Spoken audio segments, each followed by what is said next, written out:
Hello நண்பா. உங்களுக்கு தெரியுமா இந்த மாடர்ன் டே வேர்ல்டுல எது ரொம்ப முக்கியம்னு சொல்லி? நல்லா யோசிங்க.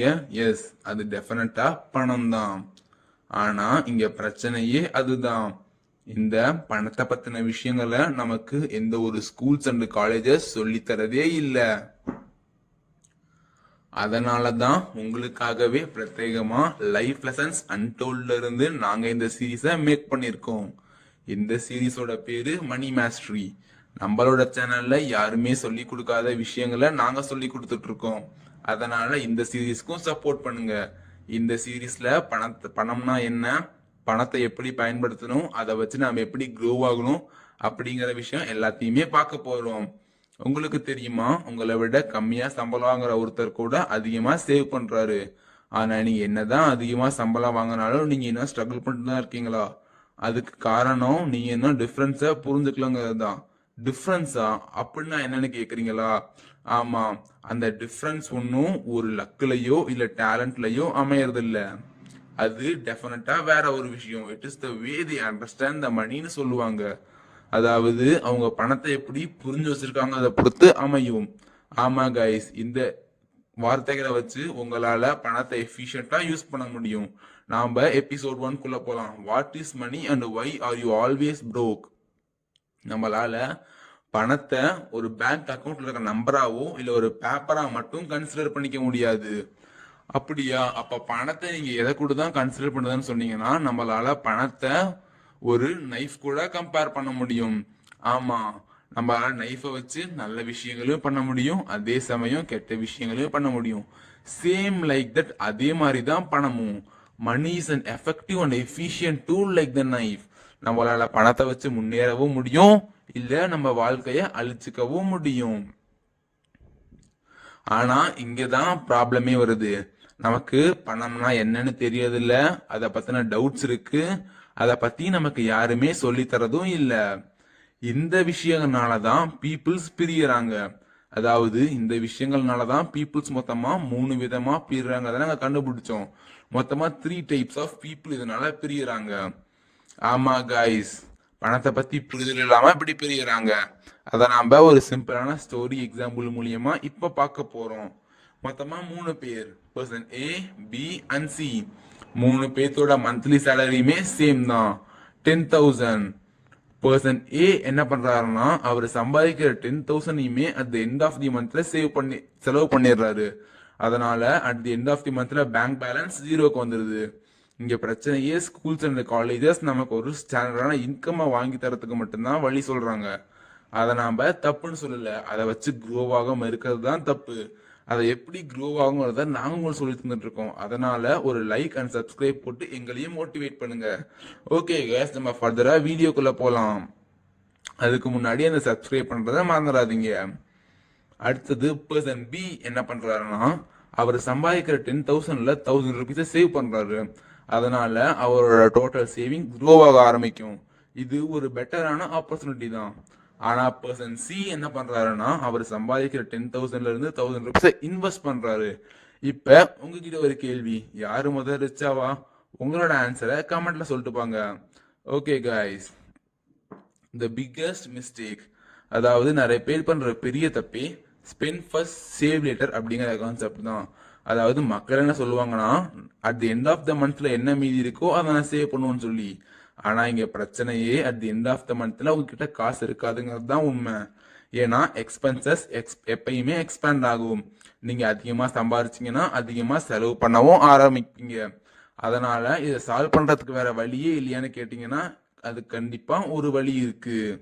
ஆமா, நம்ம பணத்தை ஒழுங்கா மேனேஜ் பண்றதுக்கும் அதை எஃபெக்டிவா நம்ம யூஸ் பண்றதுக்கும் கண்டிப்பா ஒரு வழி இருக்கு. அந்த வழியை பத்தி தான் நாம ஃபர்தரா இந்த வீடியோக்குள்ள பார்க்க போறோம். அந்த வழியோட பேர் தான் தி பவர் ரூல். அதாவது நாம முன்னாடி பார்த்த கான்செப்டுக்கு அப்படியே ஆப்போசிட்டான கான்செப்ட் தான் இந்த பவர் ரூல். நீங்க சேவுக்கும் ஸ்பெண்டுக்குமான டிஃபரன்ஸை இதுல நீங்க புரிஞ்சுக்க போறீங்க. அதாவது நான் முன்னாடி சொன்ன மாதிரி தான் ஸ்பெண்ட் ஃபர்ஸ்ட் சேவ் லேட்டர் அப்படிங்கிற கான்செப்ட் அதை மாத்தும்னு சொன்னேன். ஆமா, நம்ம பணம் எப்பயுமே, நம்ம மைண்ட் எப்பயுமே பணம் இருந்தா அதை செலவு பண்ண மட்டும்தான் தோணுமே தவிர சம்பாதிக்க தோணாது. அதனாலதான் ஸ்பெண்ட் ஃபர்ஸ்ட் சேவ்டுங்கிற கான்செப்டை உடைக்கிற விதமா கொண்டு வரப்பட்டதுதான் பவர் ரூல். இந்த பவர் ரூல் என்ன சொல்றாங்கன்னா, நீங்க செலவு பண்றதுக்கு முன்னாடி சேமிங்க. இப்போ உங்ககிட்ட 1000 ரூபாய் இருக்குன்னா அதுல 200 ருபீஸை சேவ் பண்ணிட்டு அப்புறமா 800 ரூபாய் செலவு பண்ணுங்க. ப்ரோ, நீ என்ன சொல்ல வர? டெய்லி ஒரு 200 ருபீஸ் சேவ் பண்றதுனால என்னால இப்ப இருக்க நிலைமையில இருந்து ஒரு அற்புதமான ரிச்சஸ்ட் மேனா மாற முடியும்னு சொல்றியா அப்படின்னு நீங்க கேட்கலாம். எஸ், அது கண்டிப்பா முடியும். இது டெஃபினட்டா 100% பாசிபிளான ஒரு விஷயம் தான். ஆனா அதுக்கு முன்னாடி நீங்க இந்த விஷயத்தையும் பார்த்துட்டு போங்க. சேவ் பண்றது மட்டும் உங்களை ஒரு மிகப்பெரிய பணக்காரனா மாத்தாது. அதுக்கு கூடவே இன்னொரு விஷயமும் வேணும். அப்படி அது என்னதான் அப்படின்னு கேக்குறீங்களா? நீங்க எப்பயாவது கேட்டிருக்கீங்களா, நான் சேவ் பண்ணி மட்டுமே பணக்காரன்னு யாராவது சொல்லிருக்காங்களா? எஸ், அது டெஃபினட்டா கிடையாது. அந்த ஒரு விஷயம் என்னன்னா இன்வெஸ்ட்மெண்ட். நிறைய பேர் என்ன நினைக்கிறாங்கன்னா, இன்வெஸ்ட்மெண்ட் ரொம்ப கஷ்டமான விஷயம், அது மட்டும் இல்லாம அது ஸ்கேம் நடத்த வாய்ப்பு இருக்கு. ஆனா நீங்க ஹிஸ்டரி எடுத்து பாத்தீங்கன்னா பல பேர் பில்லியனத்துக்கு காரணமே இன்வெஸ்ட்மெண்ட் தான். ஆமா, நீங்க இன்வெஸ்ட்மெண்ட்டை ஒழுங்கா தெரிஞ்சு புரிஞ்சு ஒரு கரெக்டான வெப்சைட்ல பண்ணீங்கன்னா அதை விட ஒரு பெட்டரான டூல் உங்க மணியை மல்டிபிள் பண்றதுக்கு உங்களுக்கு எங்கேயுமே கிடைக்காது. ஆமா நண்பா, நம்ம இப்ப ரிச் மைண்ட் செட்டுக்கும் புவர் மைண்ட் செட்டுக்குமான டிஃபரன்ஸ பார்க்க போறோம். நீங்க நினைக்கிறீங்களா, ரிச்சஸ்ட் பர்சன் வெறும் அதிகமா சம்பாதிக்கிறாங்கன்னு சொல்லி? இல்ல, they manage the money better.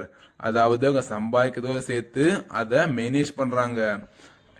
இதனாலதான் rich mind set poor mind செட்ல இருந்து எப்பயுமே டிஃபர் ஆகுது. Poor mind set, I can't afford it, என்னால் அதை வாங்கவே முடியாதுன்னு நினைப்பாங்க. ஆனால் ரிச் மைண்ட் செட் எப்பயுமே how can I afford it, அதாவது நான் அதை எப்படி வாங்கணும்னு யோசிப்பாங்க. நாம் இதை ஒரு சிம்பிளான எக்ஸாம்பிள் மூலியமா பார்க்கலாம். மொத்தமா 2 பேர் ஃப்ரெண்ட்ஸா இருக்காங்க, ரவி அண்ட் அர்ஜுன். 2 பேருமே சேம் மந்த்லி சேலரியில தான் இருக்காங்க, 20,000. ஒரு நாள் கேஷுவலான வாக்கப்போ அவங்க ஒரு புது எலக்ட்ரானிக் ஷாப்பை பார்க்கறாங்க. 2 பேருக்குமே ஒரு 40,000 ருபீஸ் ஒருத்தர்ல லேப்டாப் பிடிச்சிருக்கு. ஆனா அதை பார்த்த உடனே ரவி என்ன யோசிக்கிறான்னா, நம்மளால அதை கண்டிப்பா வாங்க முடியாதுன்னு யோசிக்கிறான். ஆனா அர்ஜுன் எப்படி நம்மளால அதை வாங்க முடியும் அப்படிங்கறத கொஞ்சம் தீவிரமா யோசிச்சு பாக்குறாரு. வீட்டுக்கு போனதுக்கு அப்புறம் ரவி தன்னோட லேப்டாப் கனவெல்லாம் விட்டுட்டு ஜஸ்ட் போன் ஸ்க்ரோலிங்கா ஆரம்பிச்சிடுறாரு. ஆனா அர்ஜுனும் எப்படி அந்த லேப்டாப்பை வாங்கலாம்னு இன்னமும் யோசிச்சுட்டு இருக்காரு. இப்ப நீங்க இந்த டிஃபரன்ஸை பாருங்க. அர்ஜுன் யோசிக்கதோ நிறுத்தமா ஃபர்தரா ஆக்ஷன் எடுக்கிறாரு. அதாவது வீடியோ எடிட்டிங் கத்துக்கிறாரு. அது மூலியமா கொஞ்சம் கொஞ்சமா சம்பாதிக்க ஆரம்பிக்கிறாரு. ஆனா அவருக்கு ஒரே நாள்ல 40,000 கிடைச்சதுல கொஞ்சம் கொஞ்சமா 500, 1000, 10,000, 40,000 கடைசியா அவருக்கு புதுசா லேப்டாப்பையும் வாங்க முடிஞ்சது. Same salary same life. ஆனா இங்க ரியல் டிஃபரன்ஸ் மணி கிடையாது, ரியல் டிஃபரன்ஸ் திங்கிங் தான். ஆமா கைஸ், எப்பயுமே நீங்க ரிச் மைண்ட் செட்ல இருங்க, புவர் மைண்ட் செட்ல இருக்கவே இருக்காதீங்க. என்னதான் சேம் சேலரியா இருந்தாலும் அவங்களோட திங்கிங் அவங்களை எப்படி வேறுபடுத்திருக்குன்னு பாருங்க. ஓகே கைஸ், நம்ம இந்த வீடியோவை சாப்டர் சம்மரி மூலமா முடிச்சுக்கலாம். Money is an effective tool. மொத்தமா 3 டைப் ஆஃப் பீப்புள் இருக்காங்க. பவர் ரூல மாதிராதீங்க, எப்பயுமே ரிச் மைண்ட் செட்லயே இருங்க.